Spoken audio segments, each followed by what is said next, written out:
Right now, somewhere in the middle of the Atlantic Ocean, a dangerous game of cat and mouse is playing out. American warships are boarding foreign oil tankers flying Russian flags. Moscow is calling it piracy. Washington calls it justice. And what happens next could change everything about global trade, international law, and honestly, how far superpowers will go to enforce their will on the open sea. The rules that have governed the world's oceans for centuries are being rewritten in real time, and most people have no idea it's happening. Picture this: a massive oil tanker, longer than 3 football fields, gliding through the icy waters between Iceland and the United Kingdom. It's far from any coastline, deep in international territory where no single nation is supposed to have absolute power. The crew believes they're safe. They've changed the ship's name. They've switched flags. They've turned off their tracking devices. Every trick in the book to stay invisible. But they're not invisible. Not anymore. Without warning, helicopters appear on the horizon. Within minutes, armed personnel descend onto the deck. The captain is ordered to stop the engines. The crew is detained. The ship, loaded with millions of dollars worth of crude oil, is now under foreign control. And just like that, one of the world's largest oil tankers becomes a prize of war in a conflict most people didn't even know existed. This isn't a scene from a Hollywood thriller. This is what happened to a supertanker called the Marinara. And it's just one piece of a much larger, much more dangerous puzzle. Because what we're witnessing isn't just about oil or sanctions or even Venezuela. It's about power. It's about who controls the seas. And it's about how far the United States is willing to go to enforce its rules on the rest of the world, even when those rules are being challenged by Russia, one of the few nations capable of pushing back. The story begins not with a single ship, but with an entire hidden network. For years, analysts and intelligence agencies have tracked what they call the Dark Fleet, a shadowy collection of aging oil tankers that operate outside the normal rules of global shipping. These aren't your typical commercial vessels. They don't follow standard routes. They don't register with the usual authorities. And they certainly don't broadcast their locations for everyone to see. Instead, these ships exist in the gray zones of international commerce. They're owned through shell companies. They sail under flags of convenience, nations that ask few questions and demand even fewer answers. Their crews are often underpaid and overworked, sometimes unaware of the full scope of what they're transporting. And their cargo? Oil from countries the United States has placed under strict economic sanctions: Venezuela, Iran, and increasingly, Russia. This network didn't appear overnight. It evolved gradually as sanctions tightened and traditional shipping lanes closed off. When the United States and its allies made it nearly impossible for these nations to sell oil through legitimate channels, the Dark Fleet became their lifeline. It became the way sanctioned regimes stayed afloat economically, generating billions of dollars in revenue that would otherwise be blocked. But here's where it gets complicated. Because the Dark Fleet doesn't just challenge American policy, it challenges the entire framework of how international sanctions are supposed to work. Sanctions, at least in theory, are a tool of diplomacy. They're meant to apply economic pressure without resorting to military force, freeze the assets, block the banks, restrict the trade, force a government to change its behavior through isolation rather than invasion. But what happens when the target simply ignores the sanctions? What happens when they build an entire parallel economy designed to bypass the restrictions entirely? That's the question Washington has been grappling with for years. And the answer, it seems, is force. The United States has decided that tracking these ships isn't enough anymore. Monitoring them from satellites and surveillance aircraft isn't enough. Even imposing fines and legal penalties isn't enough.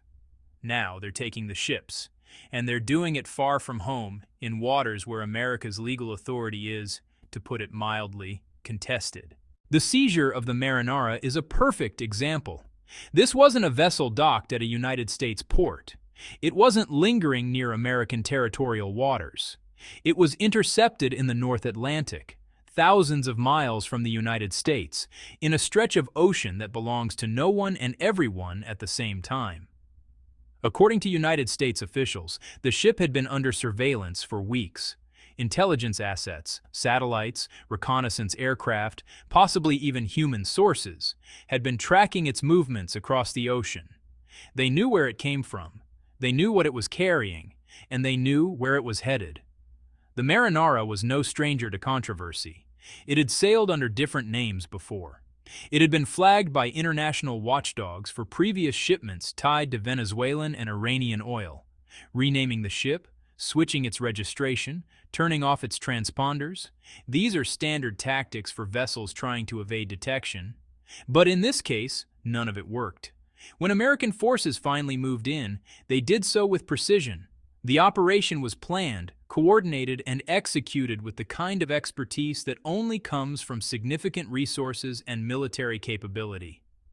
The crew had no chance to resist. The ship was boarded, secured, and diverted. The oil it carried, estimated to be worth hundreds of millions of dollars, was effectively confiscated. From Washington's perspective, this was a victory. A major asset of the Dark Fleet had been removed from circulation. A clear message had been sent. Distance doesn't matter, deception doesn't work, and the United States will pursue sanctioned vessels wherever they go. But from Moscow's perspective, this was something else entirely. Russia didn't just condemn the seizure. It exploded with anger. Russian officials called the boarding an act of piracy.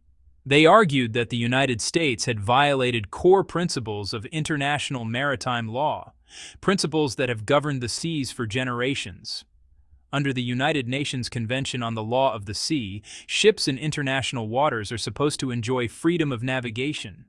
They're supposed to be protected from interference by foreign governments unless there's a clear, universally recognized legal basis for intervention.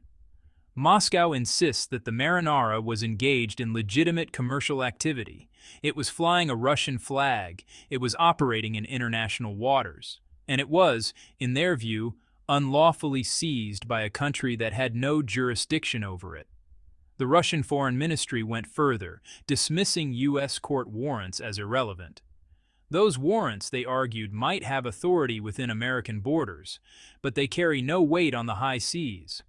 Enforcement, they said, should be conducted multilaterally, through international bodies, not unilateral American action.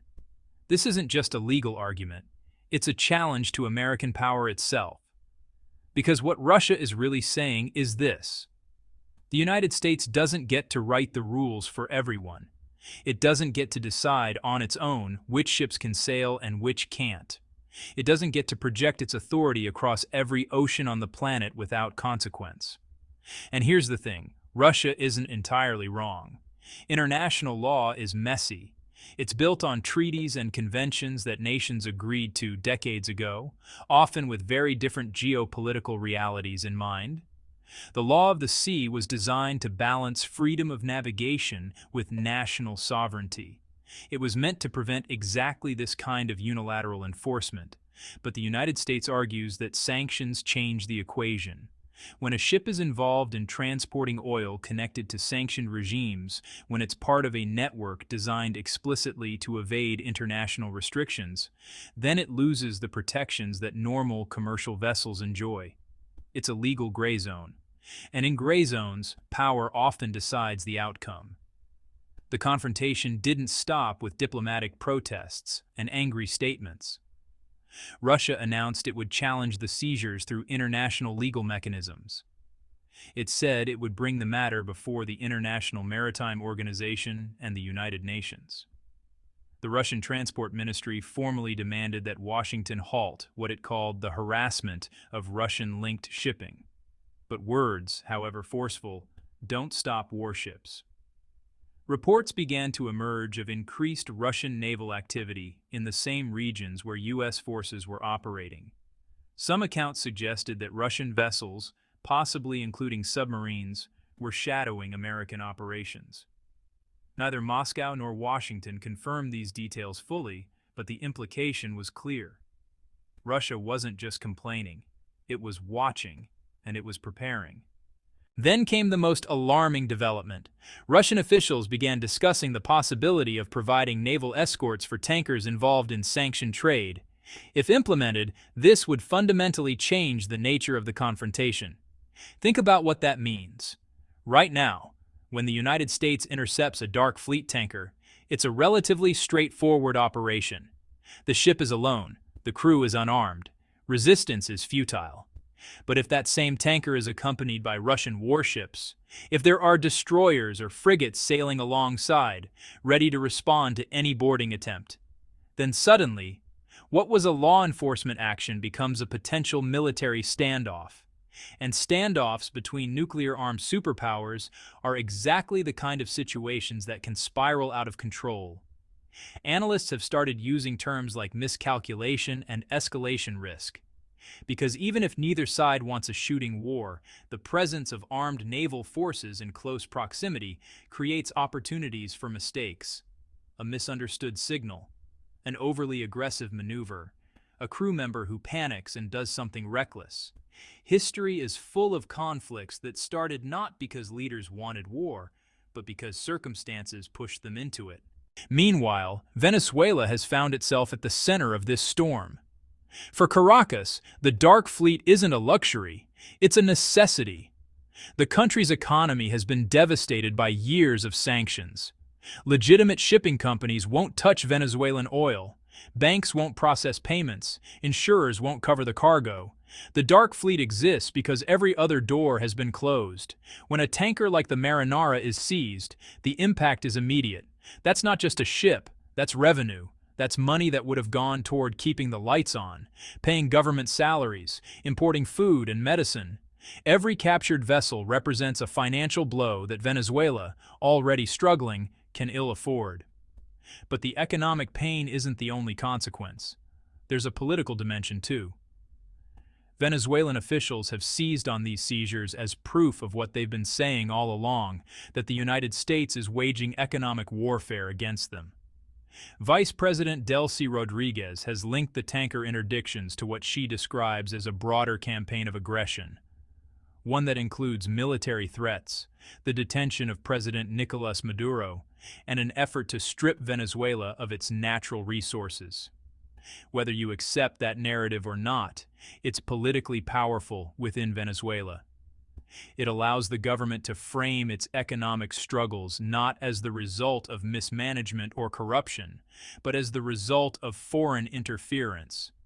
It turns every seized ship into evidence of victimhood, and it helps rally domestic support, even as the actual consequences of the seizures quietly erode the state's financial foundation.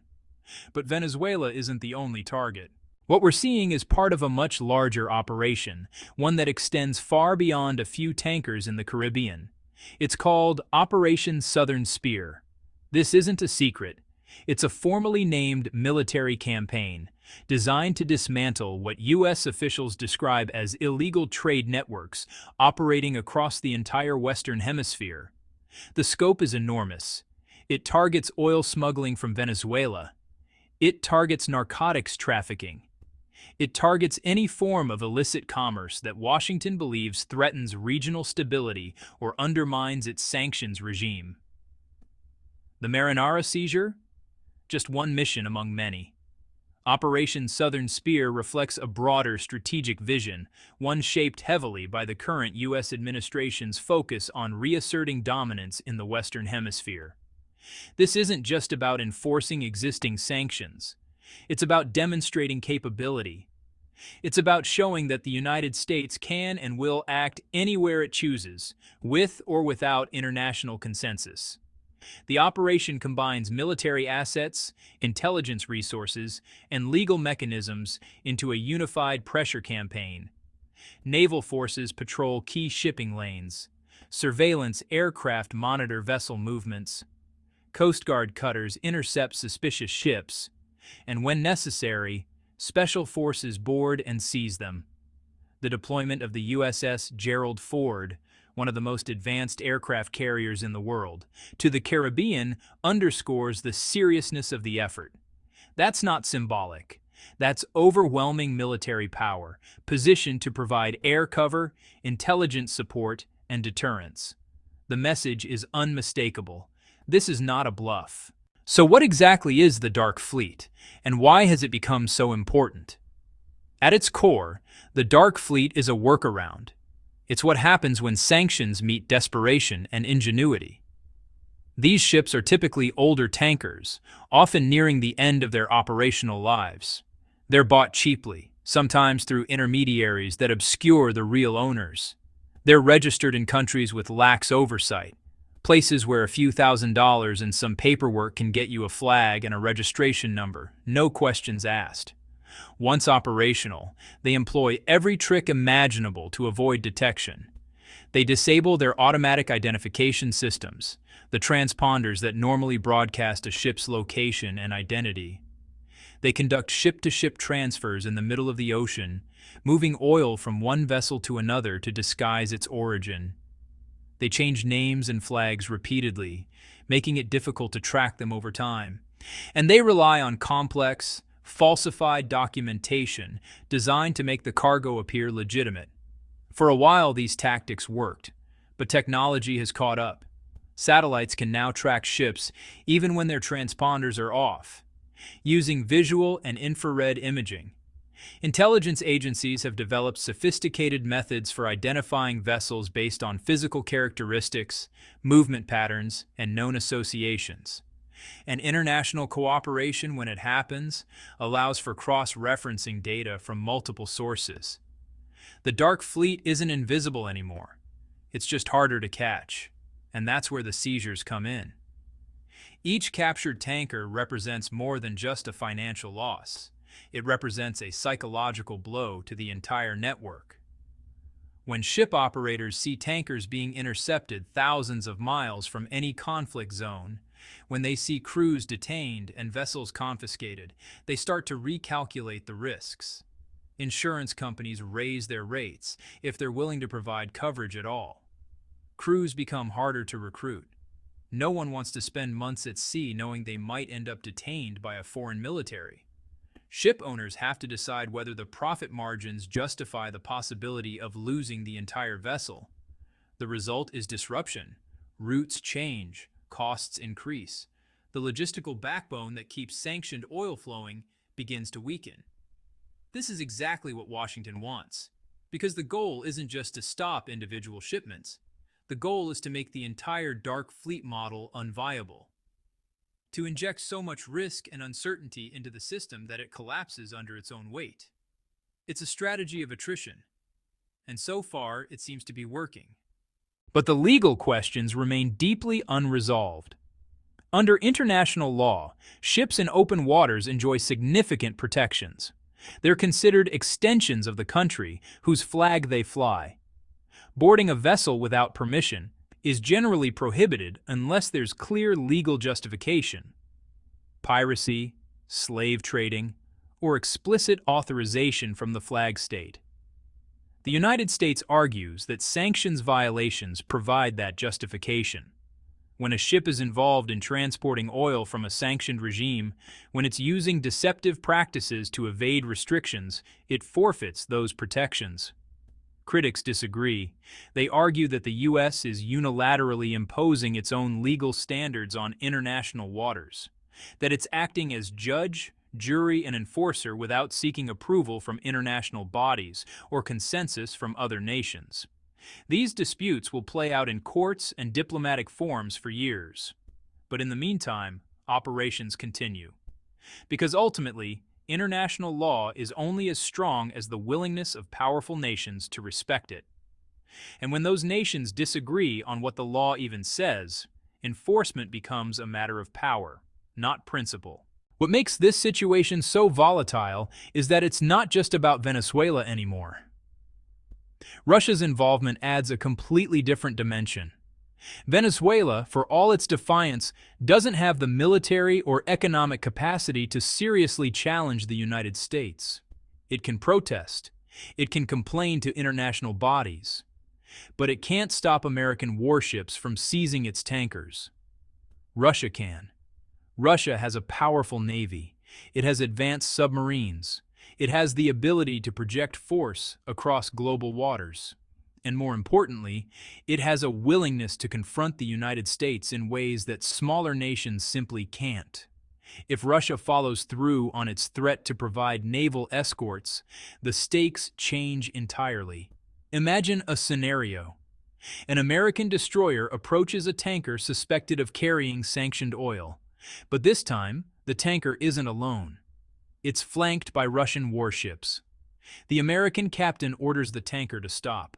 The Russian captain warns against interference. What happens next? Does the United States back down? Does Russia?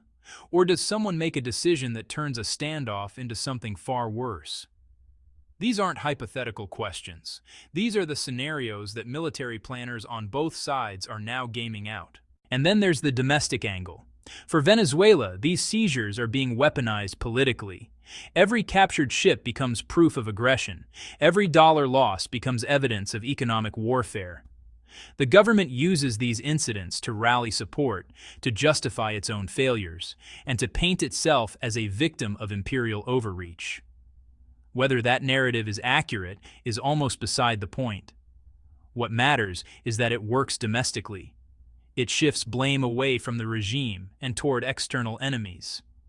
At the same time, Venezuelan officials claim the economy is growing, that the country is resilient, that sanctions are failing. The contradiction is obvious. If sanctions aren't working, why is the loss of each tanker such a crisis? But political messaging doesn't have to be consistent. It just has to be emotionally resonant. The broader truth is this. What started as a sanctions enforcement effort has evolved into something much larger. This is now a geopolitical confrontation. It's about trade and law and sovereignty, yes. But it's also about prestige, about credibility, about whether the United States can impose its will on global commerce, and whether Russia will allow that to happen unchallenged. Neither side shows any sign of backing down. The United States has made it clear that Operation Southern Spear will continue. More tankers will be tracked, more seizures will happen. The pressure campaign will intensify. Russia, meanwhile, has said it will pursue legal challenges and support its partners. It has hinted at more direct countermeasures. And it has made clear that it views these actions as violations of international law that cannot be tolerated. The result is a dangerous feedback loop.